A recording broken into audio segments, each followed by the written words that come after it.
Hello friends, आप सबका स्वागत करती हूँ अपने चैनल पर। चलिए वीडियो को सबसे पहले शुरुआत करते हैं। कोई इधर उधर की बातचीत नहीं। तो बच्चों की विंटर वैकेशन पड़ी हुई हैं क्योंकि हमारे मेरठ में बहुत ज़बरदस्त ठंडी पड़ रही है। 5 दिन से तो मैंने भी सूरज देवता के दर्शन नहीं किए हैं। तो इन छुट्टियों के सीज़न में विंटर वैकेशन में बच्चे खूब मौज मस्ती से सो रहे हैं। जो पहले 5 बजे 6 बजे बच्चे उठ जाते थे, अब वो आराम से 7-8 बजे सोकर उठते हैं। और मैंने अभी पोछा लगाकर घर को साफ करा है, लेकिन पंखा चलाया है क्योंकि टेम्परेचर के अंदर इतनी नमी है कि 2-2 घंटे हो जा रहे हैं, पोछा नहीं सूख पा रहा है। और बच्चों के मन में आता है बार बार मुंह के अंदर पानी कि मम्मी कुछ अच्छा सा बना दो, कुछ अच्छा सा बना दो। तो चलिए फ्रेंड्स, करते हैं आज की शुरुआत एक बढ़िया सी चाय के साथ। हमारे यहाँ पे इतनी ज़्यादा कड़क ठंडी पड़ रही है फ्रेंड्स। तो हमारे जो मेरठ के एरिए के जो डीएम हैं, उन्होंने बच्चों की छुट्टियों को बढ़ा दिया है।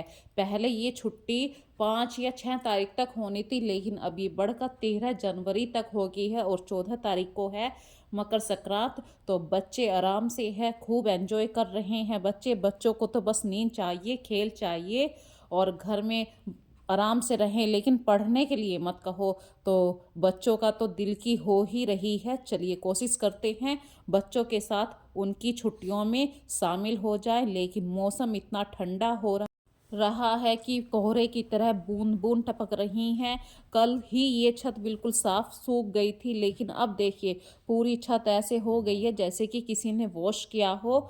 तो हमारे यहाँ पे 5 दिन हो चुके हैं, हमने सूरज के दर्शन नहीं करे हैं। कपड़ों को सुखाने में सबसे ज़्यादा दिक्कत आती है। जब मौसम ऐसा हो तो फ्रेंड्स मन भी नहीं लगता। जब सूरज आ जाता है जब ही दिल में खुशियाँ आती हैं। ये देखिए पूरी छत इस तरीके से गीली हो रही है और कोहरे की तरह बूंद बूंद आ रही है कोहरे की। मौसम की बात को छोड़ते हैं, करते हैं आज अपने घर के काम। और आज के जो काम है, आज का जो वीडियो का टाइटल है वो कुछ ऐसा है कि हम पूरा दिन काम करते रहते हैं, कोई गेस्ट भी आ जाता है तो हमारा मन थोड़ा सा थक भी जाता है जब हम ज़्यादा काम करने लगते हैं। तो कभी कभी हमें भी आराम की ज़रूरत होती है। हम होम मेकर की लाइफ भी बिल्कुल घड़ी की सुई की तरह होती है, जो बिल्कुल रुकती नहीं है। 24 आवर में से 1 घंटा चुरा कर कुछ आराम कर लें। हमारा बस चले तो रात को सोने के कुछ घंटों में प्लस हो जाए तो 1 घंटा एक्स्ट्रा से हो जाए। वैसे जिस दिन संडे होता है उस दिन मैं कोशिश करती हूँ 6 बजे तक सो जाऊँ, पर आदत खराब होती है कि 5 बजे तक ही आँख खुल जाती है और मैं घर के काम करने की भागम भाग में लग जाती हूँ। तो फ्रेंड्स, मैंने बहुत दिन पहले ये एसी के कवर का ऑर्डर दिया था। किसी दिन फुर्सत होगी तो उसे ज़रूर पैक कर दूंगी। और मैं लग गई हूँ अपनी किचन को साफ़ करने के लिए। तो सबसे पहले तो ये जुगाड़ सा अपने गले में डाल लिया है ताकि भाई स्वेटर गंदा ना हो। ये जुगाड़बाजी में तो हम हाउसवाइफ नंबर 1 पे आती हैं। कुछ भी जुगाड़बाजी करवाना हो तो हम हाउसवाइफ से एक बार बस क्लियर कर लीजिए कि इस चीज़ का हल कैसे होगा। और वही छोटी छोटे से जुगाड़ करके हमने अपने किचन को क्लियर कर दिया है बिल्कुल ही। और मुझसे किसी ने कहा था कि आप अपने घर को कैसे इतना साफ रख लेते हैं, किचन को कैसे इतना साफ कर लेते हैं। तो फ्रेंड्स, हर किसी के किचन गंदे होते हैं। रोज़ खाना बनता है, दिन में 2 बार 3 बार, और बीच बीच में कितनी बार तो चाय पानी बनता रहता है। तो किचन तो हमेशा गंदे होते ही हैं, लेकिन ये आपके हाथ में है, आप अपने किचन को किस तरीके से मेंटेन करना चाहते हैं। तो फ्रेंड्स, ये मेरे घर की एक चाय की बोतल है जिसमें सुबह शाम चाय बनकर रखी रहती है, या बाहर ऑफिस में लेकर जाते हैं मेरे हस्बैंड। तो इसको साफ़ करने की जिम्मेदारी भी मेरी ही है। और मेरे पास अभी कोई ब्रुश नहीं है। तो जुगाड़ के नाम पे ये देखिए, जुगाड़बाजी में तो मैंने अभी आपसे बोला था कि हम हाउसवाइफ बिल्कुल नंबर 1 पे आते हैं। तो मैंने एक लकड़ी के सहारे से जो स्क्रबर होता है बोतल के अंदर डाला और पूरी बोतल को अंदर से रगड़ रगड़ के साफ़ कर दिया। तो इसे कहते हैं हाउसवाइफ के जुगाड़। मैंने कोई खर्चा पानी कुछ नहीं किया, ना कोई ब्रुश खरीदा है, और बोतल को बिल्कुल नीट एंड क्लीन रख कर दिया। इन्हीं छोटे छोटे उपायों से ही हमारी रसोई साफ़ होती है। ज़रूरी नहीं है कि आपके पास हर चीज़ हो, कुछ चीज़ें नहीं होती हैं तो उनके बिना भी साफ़ सफाई की जा सकती है। और मैं बहुत सारे ऐसी जुगाड़बाजी आपके साथ हमेशा शेयर करती रहूँगी। जैसे कि तवे तवे को साफ़ करने के लिए मैं कोई स्क्रबर नहीं यूज़ करती हूँ, सिर्फ़ जो दीपक आते हैं, दिवाली वाले दीपक होते हैं, मैं उन्हीं से ही अपने तवे को साफ़ करती हूँ। या ये थर्मस साफ़ करनी थी, वो आपके साथ शेयर करा है अभी छोटा-सा पॉइंट। और आज मुझे लगता है सूरज देवता हम पे मेहरबान होने वाले हैं। मेरठ वासियों को बिल्कुल सूरज थोड़ा-सा दिखाई देने वाले हैं। वैसे मैं अच्छी तरीके से जानती हूँ फ्रेंड्स, इतने साल हो गए हमें इसी मेरठ में रहते हुए, तो सूरज जब ही दिखाई देंगे जब यहाँ पर बारिश हो जाएगी, क्योंकि कोहरा ऊपर आसमान में है और ये कोहरा जब ही छटेगा जब तक बूंदाबांदी होगी। और हमारे यहाँ पे बूंदाबांदी होगी शायद 9 या 10 के आसपास, क्योंकि टीवी पे भी ऐसी न्यूज़ आ रही है। और मैंने जुगाड़बाजी करके ही इन कपड़ों को सुखाया है प्रेस से। तो ये जुगाड़बाजी तो आज चलती रहेगी, पूरी वीडियो में आपको ये वर्ड सुनने को मिलेगा। हम हाउसवाइफ कैसे ना कैसे करके इन कपड़ों को सुखाना है, क्योंकि कल को ये पहनने भी हैं। और सर्दियों में ये मोटे मोटे कपड़े अंदर से तो जो वूलन वाला पार्ट होता है वो तो सूख जाता है, लेकिन ये जो ऊपर कॉटन वाला पार्ट होता है ये सूखने में थोड़ा सा मुश्किल होता है। तो जुगाड़ के नाम पे मैंने यूज़ करी है प्रेस को। और रात भर इन्हें पंखे में तो नहीं डालने की, लेकिन जहाँ पर जिस एरिया में हम सोते हैं उस एरिया का टेम्परेचर थोड़ा सा अलग होता है, तो वहाँ पर रख दूँगी। ये कपड़े कल को पहनने लायक हो जाएंगे, इसी को कहते हैं जुगाड़बाजी। घर को संभालना एक बहुत बड़ा चैलेंज होता है, और काम करते हुए हम धीरे धीरे चीज़ों को समझने लगते हैं। हम नए नए तरीक़ों से अपने घर को साफ रखने की कोशिश करते हैं, कपड़ों को किस तरीके से फोल्ड करें ये सब जानते हैं। लेकिन कुछ फोल्ड वाले तरीके ऐसे होते हैं जो आपके कपड़ों की तह को बहुत ही छोटा कर देते हैं। जब आप अपने वार्डरोब में इन कपड़ों को रखते हैं, ऊनी कपड़े होते हैं, तो ये जगह भी ज़्यादा लेते हैं। लेकिन आज कुछ ऐसी ट्रिक भी हुए हैं आजकल के टाइम में, तो ये वार्डरोब में आपकी बहुत कम जगह लेते हैं और अच्छे से फोल्ड करते हैं। तो चाहे आप इस कपड़े को ऊपर से नीचे डाल दीजिए, पर इसकी तह नहीं खुलेगी। तो वही छोटी छोटी सी ट्रिक मैं आज आपके साथ शेयर करूंगी। जैसे वार्डरोब में ये छोटे छोटे से कपड़े होते हैं, लॉन्ग हैंकी होते हैं, गले में स्कार्फ डालने वाले होते हैं। इन सब चीज़ों को यदि आप रोल करके रखते हैं तो ये आपकी वार्डरोब में जगह कम लेती हैं। सबसे ज़्यादा प्रॉब्लम आती है सर्दियों में सॉक्सों के गायब होने की। एक सॉक्स मिल जाता है, दूसरा सॉक्स गायब हो जाता है। यदि आप ये छोटे छोटे से टिप्स मेरे साथ शेयर करते हैं या मैं आपके साथ शेयर करती हूँ, तो इन्हीं छोटी छोटी सी बातों के साथ हम कुछ सीखते हैं। मैंने सॉक्स वाली ट्रिक आपके साथ शेयर की है। एक टी शर्ट को यदि आप इस तरीके से फोल्ड करते हैं, अब आप इसे चाहे ऊपर से नीचे डाल दीजिए, इसका फोल्ड नहीं खुलेगा, इसकी तह नहीं खुलेगी। और कुछ फैब्रिक इतने सॉफ्ट होते हैं कि बस उनको मन करता है छूते ही रहो, लेकिन ये आपकी वार्डरोब में बहुत जगह लेते हैं। इस तरीके के जो फैब्रिक होते हैं वो होते तो बहुत सॉफ्ट हैं, लेकिन आपकी वार्डरोब में ज़्यादा स्पेस ले लेते हैं। इन छोटी छोटी सी बातों को यदि आप माइंड में रखते हैं कि हमें इन कपड़ों को किस तरीके से फोल्ड करना है, तो आपकी वार्डरोब में ज़्यादा से ज़्यादा कपड़े आ जाते हैं।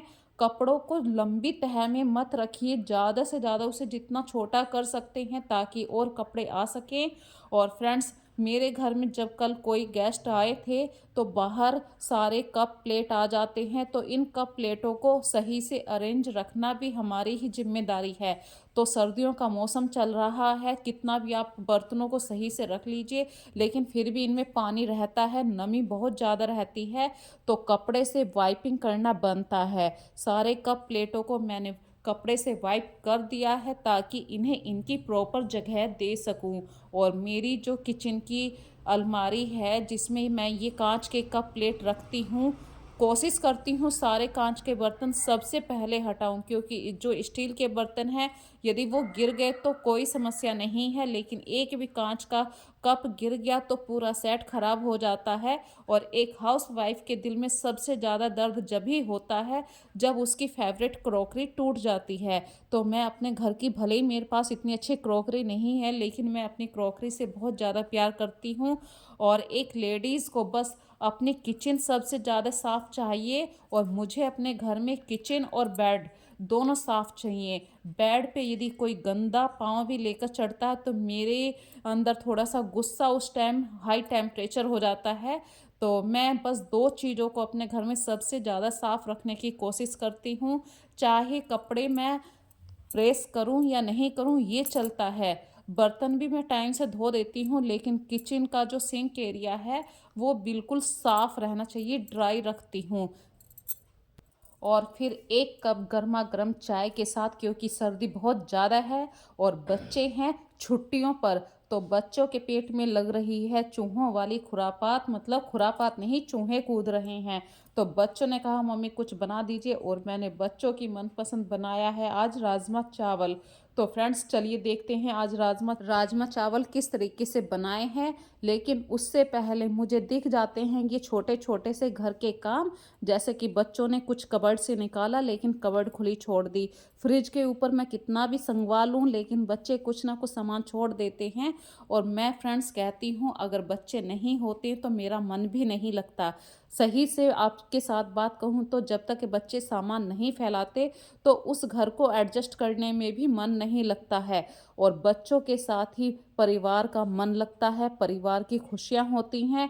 और भले ही सर्दी है लेकिन बच्चों ने कहा है कि राजमा चावल खाने हैं, तो मम्मी लग गई राजमा चावल बनाने के लिए। तो सबसे पहले प्याज को और लहसुन को मैंने मिक्सी में ग्राइंड किया है, और सरसों के तेल में लगाना है ये तड़का। तो 1 चमचा ऐड किया है सरसों का तेल, थोड़ा सा जीरा, हींग और साबुत धनिया डालने से बहुत अच्छा टेस्ट आता है। और पिसा हुआ जो मसाला है प्याज का, लहसुन का, इसे अच्छी तरीके से गोल्डन ब्राउन होने तक हमें चलाना है। ये देखिए जो हमारा मसाला था ये अच्छी तरीके से भुन चुका है।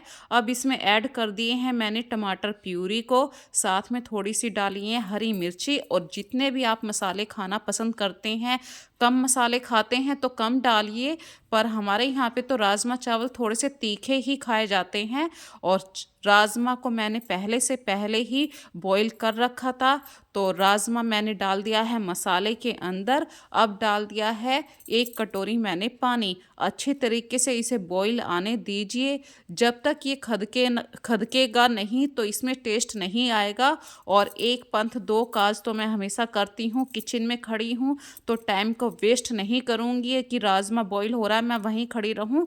नहीं, राजमा अपने आप बॉईल हो रहा है, और इस बीच में मुझे किचन के जितने भी सामान है वो संगवाने हैं। किचन को नीट एंड क्लीन करना है, ऑर्गेनाइज करके भी रखना है। काउंटर पे सारे डिब्बे आ जाते हैं, तो उस काउंटर से सारे डिब्बों को सही से प्रॉपर प्लेस पर रखना भी है। और देखिए राजमा बिल्कुल बनकर तैयार हो चुका है। दूसरी गैस पे मैं चावल भी रख चुकी हूँ।